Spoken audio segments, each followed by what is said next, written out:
할렐루야, 조나스입니다. 오늘도 말씀을 하러 시작합니다. 슬기로운 아침 시간 역대하 8장 말씀입니다. 사랑하는 연인 관계 안에서도 그 관계가 아름답게 지속이 되려면은 서로가 지켜야 될 몇 가지 덕목이 있어요. 그 중에 가장 큰 덕목은 바로 한눈 팔지 않는 것입니다.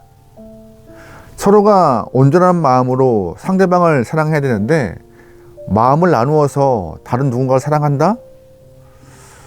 그거 관계 깨진 소리가 들립니다. 보입니다. 결과가 뻔해요. 서로가 사랑한다면은 온전한 마음으로 상대방만 사랑하는 것이 바로 필요한 모습이고, 그러한 모습이 있을 때 관계가 아름답게 지속 가능한 것입니다. 그런데 이 모습은 신앙생활도 마찬가지입니다. 성도라 함은 하나님을 사랑하는 것이고 그 사랑의 마음을 들어서 예배하는 자입니다. 성도라 함은 자신의 온전한 마음을 들어서 주님을 사랑한다 고백하는 존재예요. 근데 주님께 드려야 될 온전한 마음을 자꾸 나누고 갈라서 다른 존재에게 주기 시작한다면은 하나님은 썩 좋아하지 않으십니다. 아니, 성경은요, 질투한다 하세요. 근데 그 질투가 인간들이 하는 질투와는 좀 달라요. 신명기 4장 말씀에 하나님은 질투하신 하나님이시다 라고 말하면서 소멸하는 불이다라고 말하고 있어요. 소멸하는 불. 질투를 넘어서 분노하신다는 거예요. 그만큼 하나님은 모든 성도들의 그 마음을 받기 원하시는데, 어떤 마음이요? 온전한 마음이요. 갈라지지 않고 나눠지지 않은 온전한 마음을 받고 싶어 하시는 것이고, 그 마음을 통하여서 예배를 원하고 계신 것이에요. 그 예배를 통하여서 하나님은 우리에게 은혜를 주심으로 하나님과 성도 간의 관계를 아름답게 맺고 싶어 하시는 것이죠. 여러분은 주님께 어떠한 마음을 드리시죠? 가르고 나누고 나눠서 일부분을 드리고 계시면서 주님을 사랑한다 말씀하십니까? 우리가 온전한 마음으로 주님을 사랑할 수 있는 귀한 성도가 되면 좋을 것 같습니다. 오늘 본문을 보면은요, 정말 탁월한 한 영혼이 나와요. 계속 보호하던 영혼이지만 그 이름은 솔로몬입니다. 그는 못하는 부분이 없어요. 모든 부분에서 다 출중한 능력을 갖고 있는 영혼이었습니다. 그런데 그렇게 완벽한 솔로몬도 영적으로 한눈 팔기 시작합니다.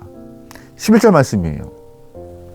솔로몬이 바로의 딸을 데리고 다윗성에서부터 그를 위하여 건축한 왕궁에 이르러 이르되, 내 아내가 이스라엘 왕 다윗의 왕궁에 살지 못하리니 이는 여호와의 궤가 이른 곳은 다 거룩함이니라 하였더라. 아멘. 솔로몬이 왕이 된 이후 가장 먼저 한 일은 바로 일천번제였습니다. 일천번제를 통하여서 주님께 지혜라는 큰 선물을 받고 나라를 잘 다스리려고 마음 먹었죠.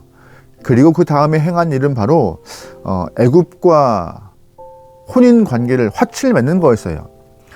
애굽과 이스라엘이 화치를 맺기 위하여서 솔로몬이 선택한 방법은 바로 정략 결혼이었습니다. 바로의 딸과 결혼하여서 애굽과 화치를 맺고 이스라엘이 조금 더 강대국에게 침략당하지 않고 안전한 모습으로 이끌기 위한 하나의 방편으로 선택한 모습이었습니다. 솔로몬이 바로의 딸을 자신의 아내로 맞이하는 순간 본인이 해야 될, 남편으로서 해야 될 일들이 있는 것이에요. 바로의 딸을 만족시키고 그를 기쁘게 해주어야 하는 남편의 의무가 있던 것이죠. 그 중에 하나가 바로 바로의 딸을 위하여서 왕궁을 건축하기로 약속했던 것입니다. 그래서 왕궁을 건축해요. 그런데 솔로몬의 입장에서 멀쩡한 왕궁이 있는데 또 왕궁을 짓는 것이 백성들에게 명분을 제시해서 왕궁을 건축해야 되는데 명분 찾기가 쉽지 않던 거예요. 그래서 솔로몬 생각해낸 생각은 바로 다윗성에 이방 여인인 바로의 딸, 자신의 부인을 드리는 것이 온전치 않다라고 말을 하고 있는 것입니다. 왜요? 성전이 건축되기 전까지 다윗성에 언약궤가 있기 때문에 그 언약궤 있는 곳에 이방인이 있는다? 납득할 수 있어? 안 되지. 그러니까 왕궁 건축해야 되라고 명분을 제시하고 있는 것이죠. 결국 왕궁을 건축했습니다. 그런데 문제는 그 이후부터 발생해요. 바로의 딸이 자신을 위하여서 건축한 왕궁에 들어가서 한 일은 바로 애굽에서 섬겼던 우상을 갖고 왔던 것이고, 그 우상에게 제사하기 위하여서 애굽의 제사장들을 모셔온 것입니다. 게다가 이스라엘 백성들을 눈치 보지 않고 너무나 자연스럽게 그 성 안에서 온갖 우상 숭배를 저지르고 있던 것이에요. 이것이 솔로몬에게는 올무가 되었습니다. 12절 말씀이에요. 솔로몬이 낭실 앞에 쌓은 여호와 제단 위에 여호와께 번제를 드리되 모세의 명령을 따라 매일의 일과대로 안식일과 초하루와 정한 절기 곧 1년의 새 절기 무교절과 칠칠절과 초막절에 드렸더라. 아멘. 무슨 말이에요? 솔로몬 자신은 모세의 일과대로 매일 번제를 드렸고 절기마다 주 앞에 율법에 기록된 대로 제사를 드렸습니다. 본인은. 그런데 솔로몬은 바로의 딸을 위해서 궁전을 만들어 놓고 그 왕궁 안에서 우상 숭배를 하도록 만들어 놓은 것이에요. 그러니까 동시에 그 일이 이스라엘 땅에 보여지고 있는 것이죠. 솔로몬 본인만 하나님 말씀을 지키게 된 것이고, 솔로몬이 지어놓았던 왕궁 안에는 바로의 딸이 우상 숭배를 하고 있는 것이고, 이 두 일이 함께 벌어지고 있는 것인데, 결과적으로 본다면은 겉으로 보기에 솔로몬은 완벽했지만 이 바로의 딸이 우상 숭배하는 것을 묵과하고 그냥 이해하도록 방치해 놓는 그런 사람이 되었던 것입니다. 그러다 보니 그의 지금 탁월한 지혜가 이중인격으로 바뀌어버려요. 자신은 겉으로는 잘 예배드리지만 한편으로 나라의 안정과 안위를 위하여서 바로의 딸이 우상 숭배하는 것을 방치한 그런 사람. 영적으로 이렇게 마음이 나눠지고 갈리는 것 큰 문제예요. 솔로몬은 나만 마음으로 하나가 되어서 예배를 잘 드리면 되지 라고 생각했을 텐데 아닙니다. 하나님은 솔로몬도 그런 마음이 필요했겠지만 이스라엘 땅 안에 그러한 우상 숭배가 들어와서 마음이 갈리는 나라가 되는 것 원치 않으시는 거였는데, 솔로몬이 그 일을 지금 행하고 있는 것이에요.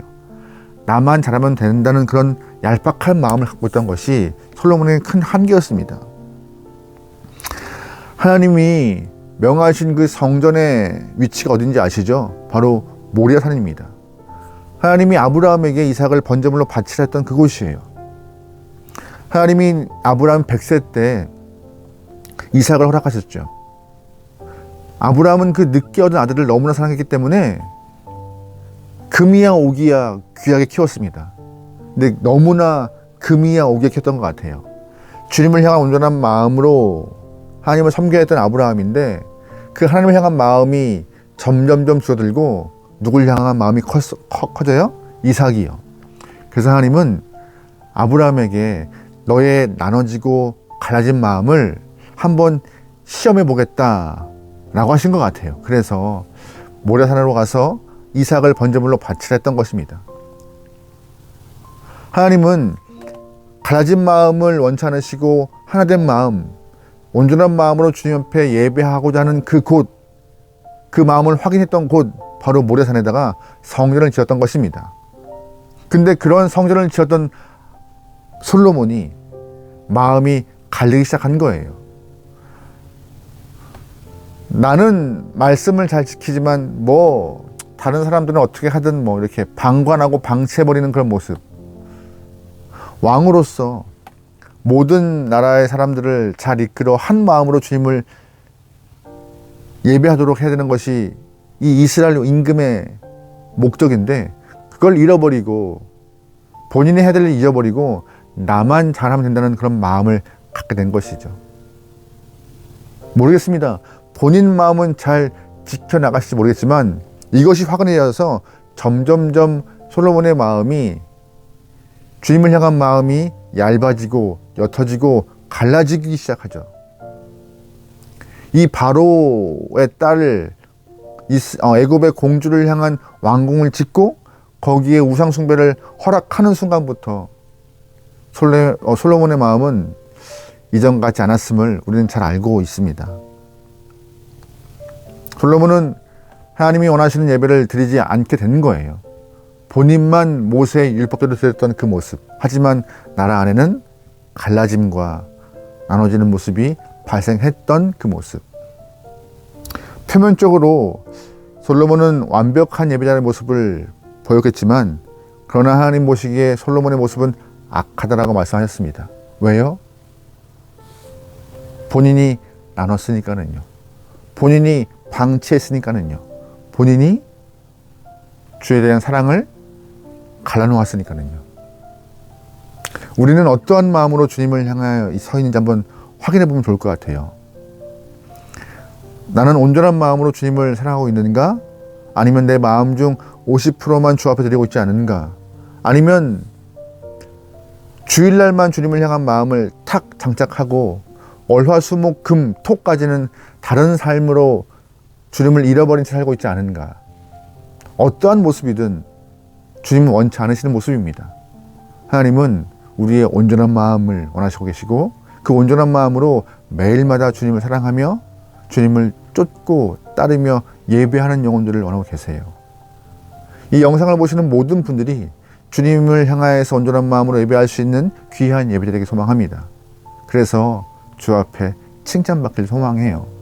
오늘 하루도 여러분의 온전한 마음을 주 앞에 드릴 수 있는 귀한 영혼 되기를 주의 이름으로 축원합니다. 아멘. 기도하시겠습니다. 하나님, 우리의 마음이 나눠지고 갈라지는 것을 원치 않습니다. 주님만 생각하며 주님을 떠올리며 주님을 기쁘게 하기 위해서 애쓸 수 있는 모든 영혼 되게 하소서. 매 순간 매 순간마다 어떠한 모양이든 주님의 영광을 위하여서 땀 흘리는 영혼 되기 원하오니 우리의 시간들을 주장하여 주시옵소서. 하나님, 변질되거나 옅어지거나 나눠지는 우리의 마음 원치 않습니다. 더욱더 뜨거워지고 열정을 갖고 주님을 사랑하기 원하오니 우리를 이끌어가 주시옵소서.